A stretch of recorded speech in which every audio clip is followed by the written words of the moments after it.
I admit freely I like spicy foods. My heat tolerance might not be the greatest in the world, but still I rarely go a day without a dab of something really hot. Today I'm making a very simple yet flavorful sweet and spicy sauce. A written recipe with ingredient amounts and more information can be found on the blog. I'm going to use a few pepper types: a sweet yellow bell pepper, a handful of orange habaneros, and a single frozen yellow Trinidad Moruga scorpion that I harvested a few weeks prior. A pineapple will provide a delightful tropical sweetness. I'll also need salt, sugar, vinegar, and an optional ingredient, xanthan gum. I start by preparing the pineapple. I'm not making a whole lot of sauce, so I'll only need half of it. It's going to be 50% of the sauce's mass.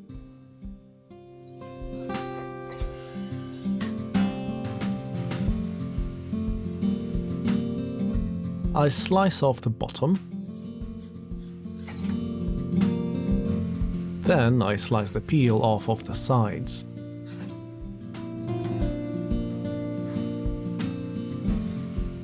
Once I'm done, I remove the eyes by cutting diagonal lines along the eye rows.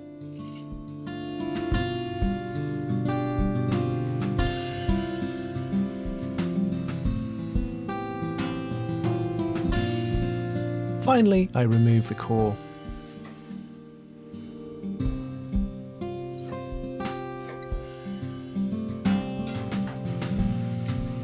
It's very sweet.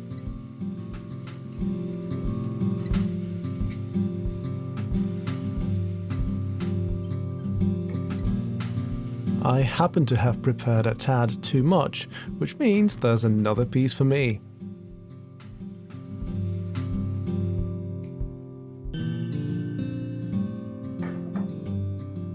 I core and seed a single bell pepper.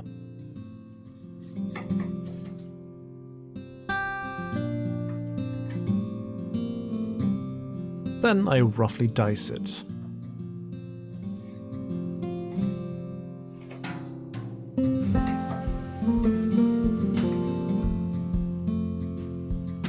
I toss it directly in the blender.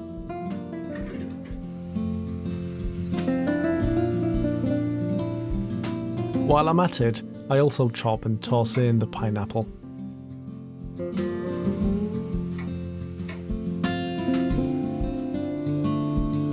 I proceed to chop the hot peppers. First, the scorpion. I leave the seeds in for an extra fiery kick.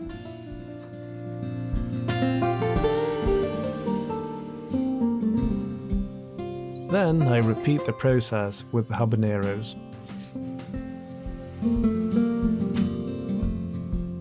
I prepare the blender. I toss in the salt and the sugar.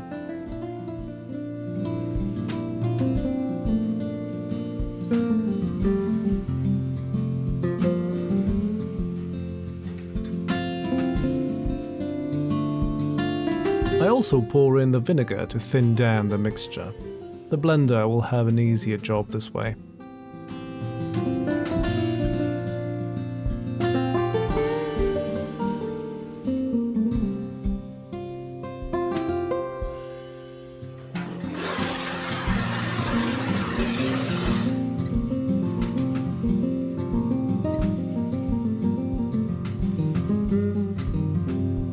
Once the sauce is fairly smooth, I add the xanthan gum.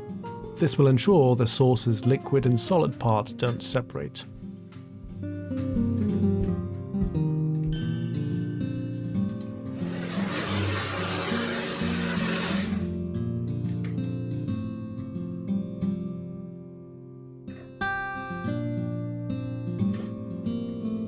The smell is rather choking at this point, as usual with hot peppers.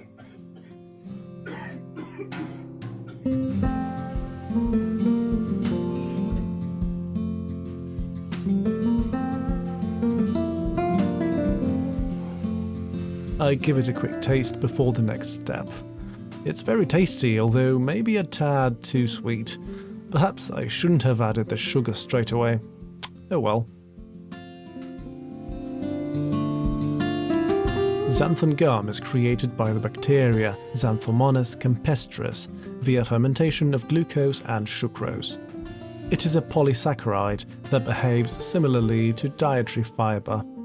It is not digested by the human body, but instead it serves as food for gut bacteria.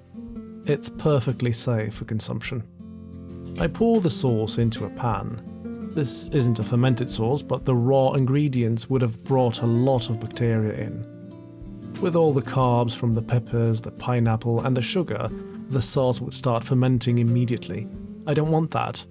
This is a vinegar-based sauce, and I need to heat it up to pasteurize it. I turn the heat on and stir the sauce until it starts to boil. I spot a few pineapple seeds, so I remove them. I simmer the sauce for a few minutes.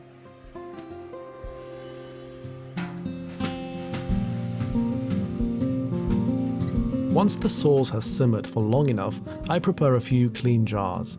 They have been sterilized by boiling, and so have the lids.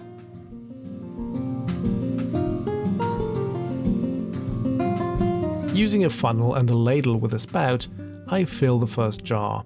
However, I realize the sauce is too thick to pass through the funnel quickly enough. I continue without the funnel.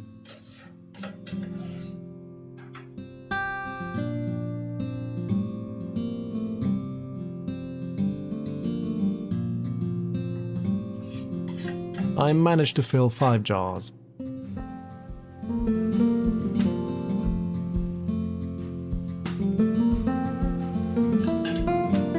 I screw on the lids.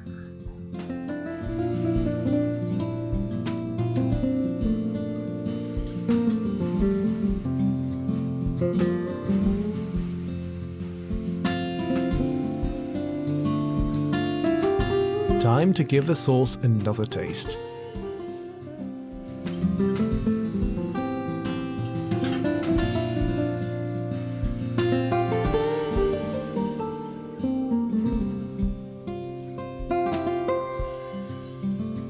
It's not overwhelmingly hot, but enough to satisfy my capsaicin cravings. The pineapple comes through nicely and the flavors are strong and as vibrant as the color. It's definitely on the sweet side, but should pair nicely with cheese and salty foods in general. The last step is to pasteurize the sauce in jars. For that, I use the oven. It's set to 100 degrees Celsius, 212 Fahrenheit. I place the jars inside. They will stay there for half an hour, maybe an hour. After that, they should be able to sit in the cupboard for many months.